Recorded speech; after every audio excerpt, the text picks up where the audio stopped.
The Cavalcade of America, presented by DuPont.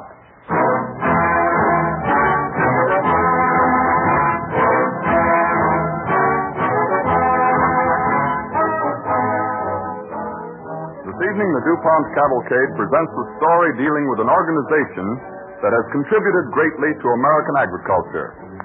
Founded at the close of the last century, the 4-H clubs have instilled into the hearts of boys and girls in our rural sections a deep realization of the opportunities awaiting them as the farmers of tomorrow, and taught them the beneficial results of more scientific farming. 4-H club members also are aiding in the task of restoring and conserving America's wildlife.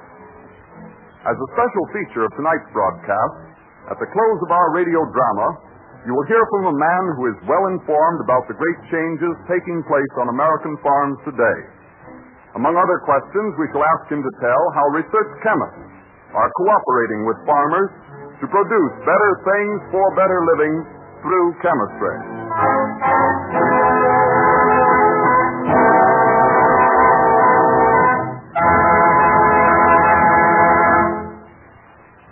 As an overture, Don Voorhees and the DuPont Cavalcade Orchestra play What's Good About Good Night from Jerome Kern's new motion picture, The Joy of Living.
The DuPont Cavalcade moves forward.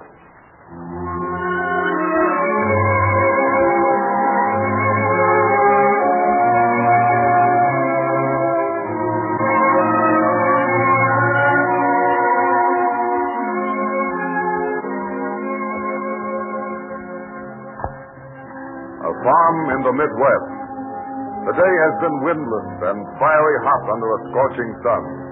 Acre after acre of prairie cornfields lie blistered to a crisp. Trees rise like ghosts out of the dry earth, dismally etched in the dusk light. The frail little homestead, the ramshackle barn, the sagging corn cribs, the clatter and creak of the old pasture gate as a farmer boy drives a team into the barnyard. Whoa! Whoa, boy! Whoa! Whoa! Hello, Pa. What do you insist on out here at the gate? Thought you'd be over at the house washing up for supper. We already have, Alan. We're waiting for you. Sis and I thought we'd come down here and meet you while Ma's getting supper ready. How'd everything look out in the North 80 today, Alan? Same as usual. Crops won't be any good this year. It ain't the lack of rain, it's the chinch bugs, and if it ain't the chinch bugs, it's the grasshoppers. If it ain't the grasshoppers... Well, never mind. I suppose we should be glad we got the land, same as my father and grandfather had it. What good does it do us? I wish we'd have some rain. Yeah. Anything to break this drought. Well, Alan, you better wash up if you're going to take Lucille to that dance over in Hammond tonight. Going to a dance won't help us get better crops. Maybe you need a little fun once in a while, son. We won't get anything near a decent yield this year, Pa. What's the use? There'll be more years coming, Alan. Listen, Pa. I'm fed up living on a farm. Alan. What's that, son? I'm fed up, I said. When the fellow's out there in those fields by himself all day, well, he gets to do a lot of thinking. He gets to seeing himself grow old, still sitting on that cultivator. Well, none of that for me. I always figured this farm would belong to you someday. Oh, Alan's tired. That's all, Pa. He doesn't mean that. I do mean it, and I mean a whole lot more. I've been reading a lot lately about engineers and scientists who really do something. All we do is plant the seed and trust to luck it'll grow. But listen, Alan. No, it's no use, Pa. I'm through with farming. After the dance in Hammond tonight, I'm heading for Peoria or Chicago. And as far as the farm's concerned, the chinch bugs and the grasshoppers can fight it out among themselves.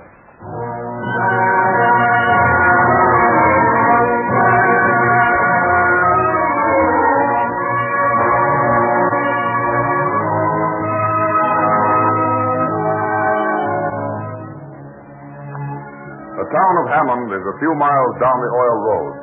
There is a gas station, a general store, a church, a bank, and a grain elevator. One or two cars are parked on the main street. In the heat of a suffocating summer night, most people who live in Hammond sit listlessly on their porches, watching the flickering of innumerable lightning bugs. The young folks and the boys and girls of neighboring farms gather gaily at the dance pavilion in the park. You mind if we stop dancing, Lucille? No. Have a hard day? Terrible. Well, let's go over to the side. All right. Oh, excuse me. Sure, Alan. Go ahead. Thanks. You've been acting so funny tonight, Alan. Anything wrong? Well, let's say it's the heat. Well, this isn't the first time it's been hot in Hammond. Never been like this before. You like living on a farm, Lucille? Yes. Why do you ask? Because I don't. Alan. What do we get out of it anyway? I just we get whatever we put into it. Yeah. Unless the pests get there first. Believe me, I put plenty into it. I tell you, I'd rather do something bigger than running a farm. Like being a scientist. Oh, you don't fool me with that kind of talk. You should be proud you've got a farm. You ever ride a cultivator all day? For a quarter of a mile down a field? All you have to do when you get to the end of the furrow is to turn around and come back again. All day long. Day in and day out. Well, what do you want to do? I'm going to leave. Alan, please. Oh, don't do anything you might regret later on. We were both born on farms. We've got them. And if you and I, Alan... Say, come on, Lucille. How about a dance? Oh, hello, Bill. Why, sure. if Alan doesn't mind. No, go ahead, Bill. It's all right. Thanks a lot, Alan. I'll meet you right after this dance, Alan. All right, Lucille. Hey, Alan, come over here a minute, will you? Yeah, I'll be right over, Tom. What's the matter? Oh, how come you're not dancing? Well, Bill's dancing with Lucille now. Haven't seen you doing much dancing yourself tonight. Why not? Well, I got in an argument with some of the boys here. Yeah? Say, maybe you could help us. Yeah. Hello, Alan. Hello. Well, what's it all about? Well, Tom was trying to tell us a pure strain of hogs could be bred in this district. And we say it can't. The boys thought they'd put it up to you, Alan. We all think you've got some good ideas about farming. Yeah, how about that? Well, I guess it could be done all right. See? What did I tell you? It's all very well to talk about it, Alan, but it's another thing to do it. Well, if I wanted to do it, I could, all right. I don't see why not, fellas. And if anyone could raise a purebred strain of hogs in this district, well, think how much better pork we'd get around here. Yeah, hey, it would be an experiment, all right. Well, so is that new insecticide when it came out. But it sure gets rid of the pests now, though. Remember how some of us laughed when the 4-H agent told us about scientific farming? I remember. I tell you. Looks like the dance is over. Yeah. Say, I guess you'd better find Lucille, Alan. Oh, she said she'd meet me. She'll be over here in a minute. Well, we got to be getting home. And now don't forget the 4-H meeting tomorrow night, Tom. Oh, I won't. Good night, fellas. Good night, Tom. Good night. Night. Hey, Tom, did you mean it when you said that the 4-H clubs really teach about scientific farming? Sure. Lucille could have told you about that. She's a member. So you never did join the club. Why not? Well, I always knew about the clubs, but I never had any idea that there was actually anything scientific about them. Well, neither did I until I became a member. But I found out that farm methods change all the time. And science is getting to play an important part in farming. I think it's time we were going home. Oh, hello, Tom. Hello, Lucille. Say, you coming to the meeting tomorrow Of night? course I am. I've got to make a report. Listen, why don't you get Alan to come, too? Well, I'm not a I'll member. try, Tom. Maybe he will. All right. I'll see you tomorrow, then. Good night. Good night. Hey, if you think I'm going What to a were you meeting... and Tom talking about, Alan? Oh, about raising a purebred strain of hogs in this district. Tom's pretty serious about farming. He calls himself a scientific farmer ever since he joined the 4-H. Yeah, we got to talking about that, too. Say, Lucille, you ought to know. Do you learn anything about scientific farming in the club? Oh, certainly. Why don't you insist come to the meeting tomorrow night, Alan? You'll find out much more about it then. Oh, I like that idea of science in the farm. All right, we'll come just to see what it's all about. But remember what I told you. I really am going to leave the farm, Lucille. My mind's made up. Oh, Alan. Oh, listen. Did you hear that? It's going to rain. We'll be soaked before we get home. Oh, the first rain in months. Oh, just what the crops need. Oh, there you are, thinking about the crops instead of my new dress. Well, talk all you want about going away. You're a farmer at heart, Alan.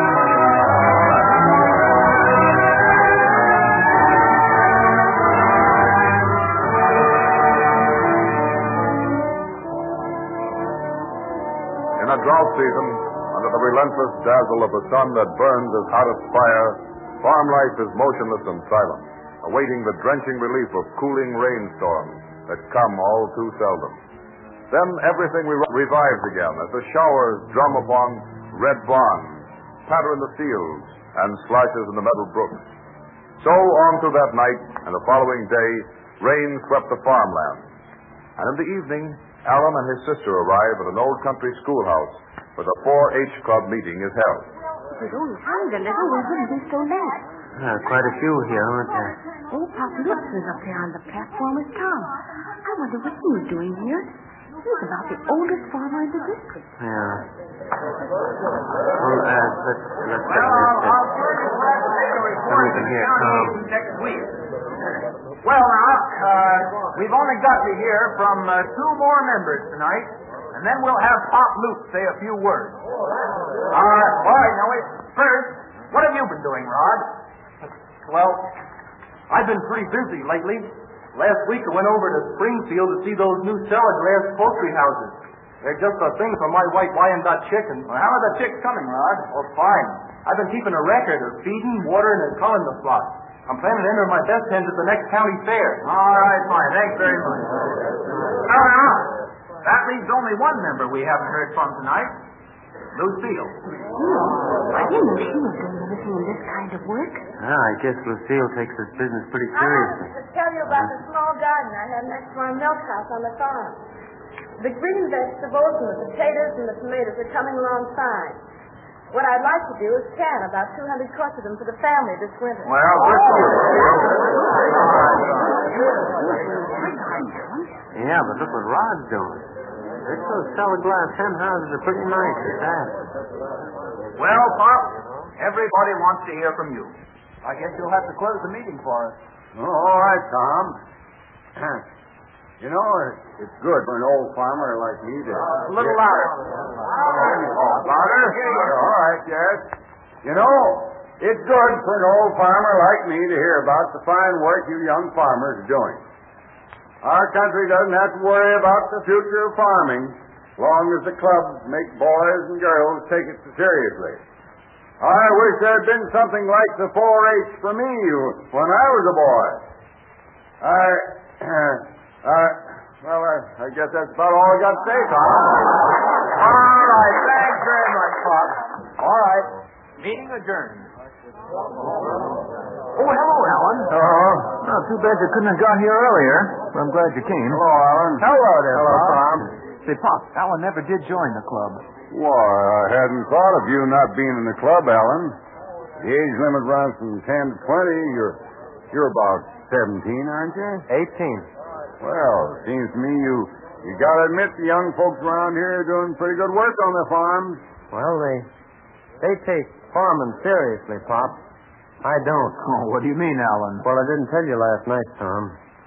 I'm leaving the farm to be a scientist. Oh, you better think about that, Alan. Well, I thought it over. Well, the club showed me how I could be both a farmer and a scientist. We learn a lot as we grow older, Alan. I guess you might call it science at that, though. Oh, but here, read this booklet before you make up your mind. Scientific farming, huh? Yep. All right, Pop, I will. It's a serious question, boy. Leaving the farm. Better think it over.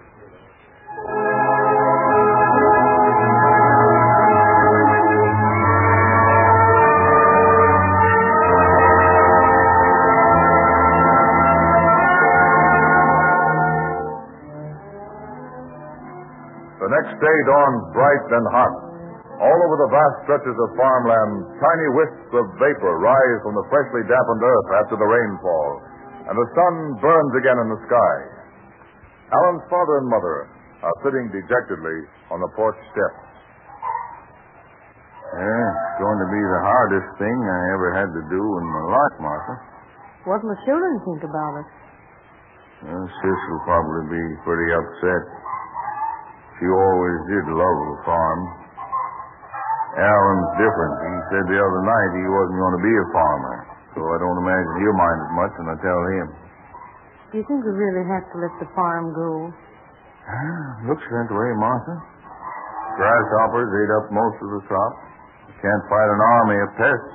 When I think of it, though, how you and me got married and came here, how proud you were of the farm, belonging as it did to your grandfather and your own pa, and how we worked from sun up to sunset, you and me, both riding plows in different fields. There was no one but us then. Yeah, you worked like a man, Martha, all the time. Yeah, and we raised the children here.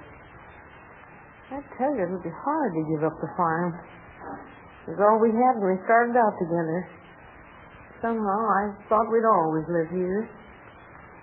I know, Martha. Well, Mom. Hello, son. Pa, do you think a fella could raise a purebred strain of hogs in this district? Sure would make the quality of pork a lot better, wouldn't it? Yeah, I guess it would, at that. You and Sis came home pretty late last night. Where were you, Alan? Oh, we were over at a meeting in the schoolhouse.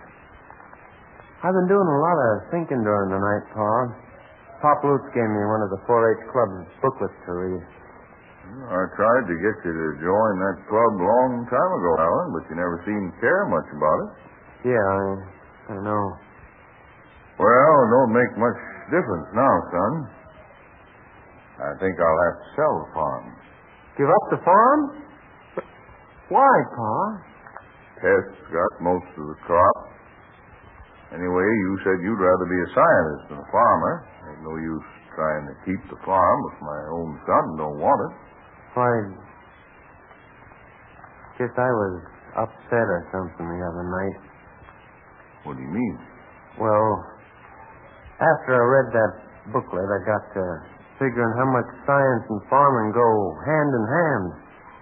Last night, I thought how much the farm means to you and Ma. What it must have meant to your Pa, too. Yes, son?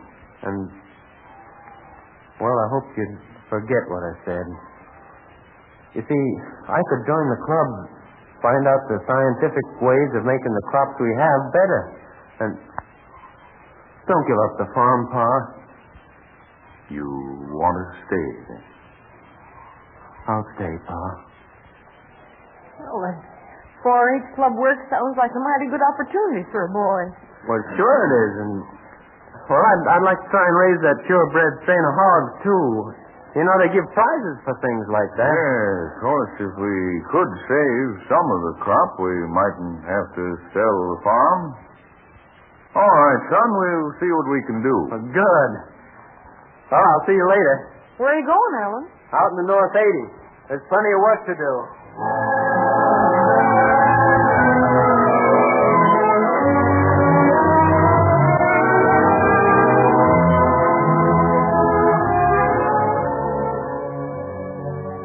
Alan mounts the cultivator and drives his team slowly out into the richness of the prairies. Swiftly downward cut the discs of his cultivator, and the deep black earth foams and furrows beneath him. As the summer passed, the boy faithfully did his chores, and in his spare moments devoted his time to various aspects of scientific farming. Under the direction of his club's county agent, Alan attempted to raise a purebred strain of hogs in his district. The following year, at the great 4-H Club convention in Chicago, members of the 4-H Club convention, for the past few days, we've heard from boys and girls from every state in the Union. They've told us about the work of their clubs in home economics, in agriculture, and in leisure time. Now, I want to introduce a young man, Alan Williams, from Hammond, Illinois. Alan represents his club at the convention, and I think what he has to say will interest you. Alan, will you step right up here, please? Come right along. I really am proud to be here today as representative from my district. You see, I didn't join the 4-H until last year. I knew about it, but I thought I wanted to give up farming and become a scientist. And then I found out that I had a chance to be both a farmer and a scientist, so I became a member. I'm experimenting and trying to raise a purebred strain of hogs in our district. Haven't succeeded yet, but if I do, it'll help the quality of our livestock. Haven't won any prizes like a lot of you here today, but in the 4-H, at least I found myself, and I'm grateful for that.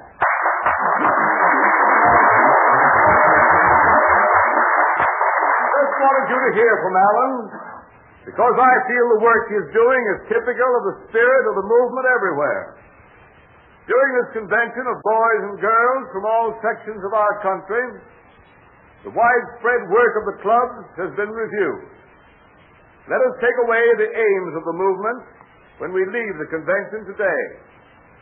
A strong sense of responsibility as future farmers and citizens, and the value of scientific research in farming.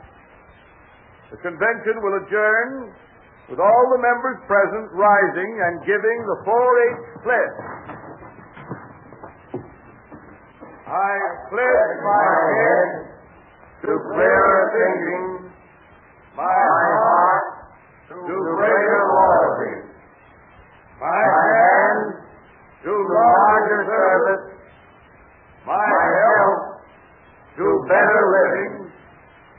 my crop, my community, and my country.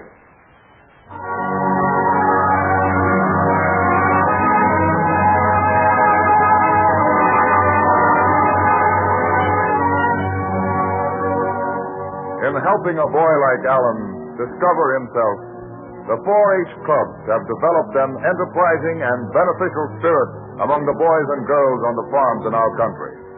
Started in Illinois by Will Atwill in 1899 at a meeting of the Farmers Institute, the 4-H clubs now number over 1 million boys and girls in rural communities in the United States, Alaska, Hawaii, and Puerto Rico.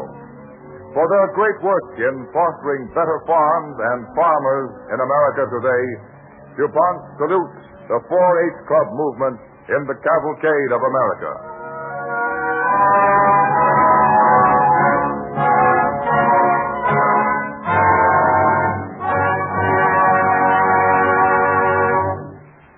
As an appropriate conclusion to our 4-H broadcast, we are pleased to present this evening Mr. L.F. Livingston, manager of the DuPont Company's Agricultural Extension Division. Mr. Livingston, just what does the word extension mean in the name of your division? It means that we extend or bring to the farmer the latest information on new products and new methods developed in the DuPont Company's laboratories. These discoveries help farmers to reduce production costs, raise the quality of their crops, and give them more comfortable and attractive surroundings in which to live. We help the farmer to put the new products developed through research into practical use. Well, just how does chemistry cut the farmer's losses and help him raise better crops, Mr. Livingston? Insects, plant diseases, and weeds cost the farmer over $6 billion each year. Research chemists in industry are able to help the farmer in his battle against these pests. For this purpose, the DuPont Company maintains a well-equipped pest control research laboratory in Wilmington. What do they do at that research laboratory, Mr. Livingston? Among other things, they make thousands of experimental dusts and sprays to protect crops. They even raise their own tests in special chambers and incubators to find out how these compounds work. To test fly spray mixtures, for instance, they breed millions of house flies. They even have a greenhouse where they grow the kind of plants they are trying to protect. But pest control work is only one of the ways that chemistry aids the farmer, isn't it, Mr. Livingston? Yes, indeed. Chemistry is important to agriculture in lots of ways. Chemists also provide fertilizers for the soil, paints to protect farm buildings and machinery, ultraviolet window material for poultry houses, and dynamite for such things as clearing fields, planting trees, even blasting duck ponds. And there's another thing few people realize. Chemistry is one of the American farmer's best customers. You mean the use of agricultural crops as raw materials in making industrial products, the farm commercial idea? Right. The list of materials industry buys from the farmer gets bigger every year as chemists make new discoveries. Take corn, for instance. More than 100 industrial uses have been developed for corn, ranging from glycerin for industrial explosives to carbon dioxide used in making dry ice. Cotton is used in making rayon, coated fabrics, plastics, photographic film, and finishes. Turpentine obtained from southern pine trees is based on synthetic camphor. Various vegetable oils find many uses, especially in the paint and varnish industry, as, for instance, the oil from soybeans. At present, one of the 3 major crops in the central western part of our country. Yes, indeed. Industry is turning to the farm for more and more of its raw materials. The DuPont Agricultural Extension Division brings the farmer and the DuPont chemist closer together. Thus, the farmer benefits, the industry benefits, and above all, the customer gets better things for better living at lower cost. Thank you, Mr. Livingston. Some of our listeners might like to have a little folder called DuPont's Partnership with the Farmer. This gives more information on this subject and may be obtained free of charge by writing DuPont, Wilmington, Delaware. Just ask for the folder, DuPont's Partnership with the Farmer.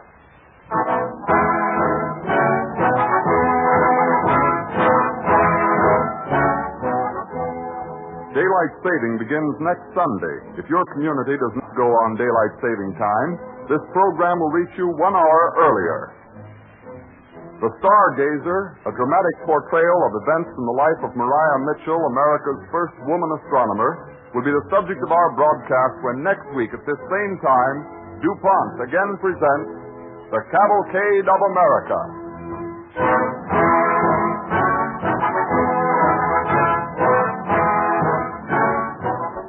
This is the Columbia Broadcasting System.